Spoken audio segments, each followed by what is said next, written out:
Ce qui nous a séduit dans le projet de Françoise, c'est en premier lieu pour utiliser des termes un peu pompeux, les thématiques faulkneriennes, c'est-à-dire les rigole pas, les tensions raciales, la misère sociale, tout ça combiné qui donne un univers violent, très noir. Et puis peut-être en second lieu, techniquement, ces jeux de rencontres, de phasage et de déphasage des histoires, des histoires particulières, des personnages de Clarisse et de Chloé notamment, qui nous ont servi d'idées assez simples pour structurer notre façon de composer. Voilà, avec ce qui se dégage du texte, c'est justement c'est à la fois une évidente symétrie en alternance, mais pas que, entre les personnages de Chloé et Clarisse et leurs histoires, une chronologie qui va en s'accélérant, et donc cette histoire de symétrie et de vitesse, voilà, c'est vraiment les deux concepts qui sous-tendent la création musicale. La symétrie, voilà, de piano. On a après une première étape de recherche plus centrée sur l'outil électronique, on a essayé sur une session de répétition de se mettre d'imaginer, voilà, un univers symétrique comme celui-ci avec 2 pianos, puisque à la base je suis surtout pianiste,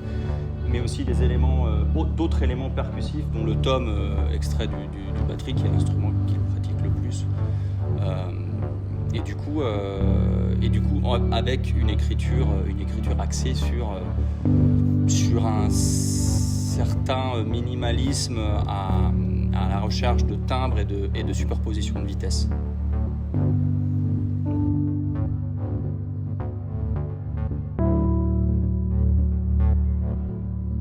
Françoise nous a notifié en amont de la création qu'elle souhaitait avoir créé un objet hybride vraiment au milieu de la rencontre du théâtre et de la musique. Alors c'est pas un endroit facile parce que la musique a sa propre force d'évocation et les mots en ont un autre, avec peut-être chacun sa temporalité, chacun sa spécificité, et c'est quelque chose qui est difficile pour pas marcher sur les plates-bandes de l'autre. Et pour respecter ça, nous on a pris le parti ce que disait Roberto, de faire une musique avec très peu de mouvements, qui permet à la fois de jouer avec le texte, jouer contre le texte, jouer seul, et peut-être de mettre aussi en relief le propre rythme du texte sans musique. Et je pense qu'en jouant cette carte-là du statique, j'ai l'impression que c'est une façon de vraiment se rencontrer plus facilement les deux univers. Et surtout une musique qui ne soit ni narrative en soi et ni illustrative non plus, et qui vienne aussi des fois sous-tendre un texte en chevauchant les parties, c'est-à-dire ne pas découper la création musicale de la même façon qu'est découpé le texte. Et des fois aussi une musique qui effectivement on est sur quelque chose on cherche le minimum de mouvement pour que le texte, parce qu'il y a quand même un texte assez dense, donc il faut qu'on puisse accrocher, il faut que le spectateur puisse ne pas décrocher du sens et du texte. Et la musique, dès qu'il y a un peu de mouvement dans la musique, et ça vient prendre cette place-là. Donc voilà, on a limité le mouvement, mais tout en se disant aussi qu'elle puisse se suffire à elle-même aussi, qu'il puisse y avoir des développements où cette musique,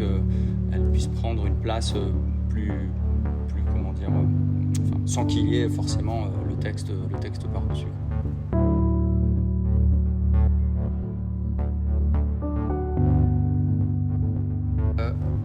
Alors poser un nom sur la musique qu'on fait, c'est pas déjà on s'est pas posé la question, et surtout on souhaiterait, même si c'est une question vanne, c'est une question que les musiciens se posent souvent, mais avoir une musique aesthétique, c'est-à-dire qui qui s'éloigne le plus des référencements classiques. Donc la thématique évidemment, 1961,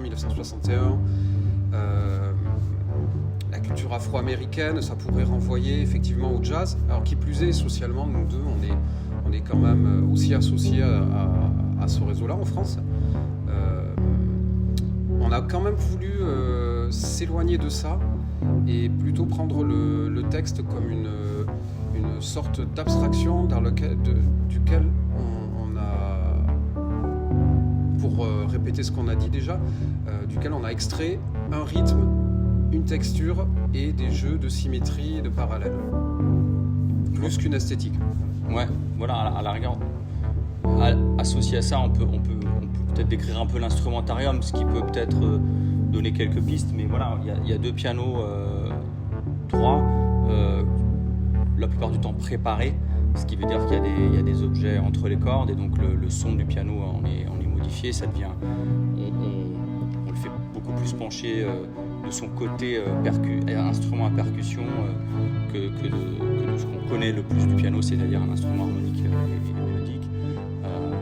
harmonique en tout cas. 2 tomes de batterie qui vont nous servir notamment, enfin qui seront essentiellement frottés avec d'autres instruments,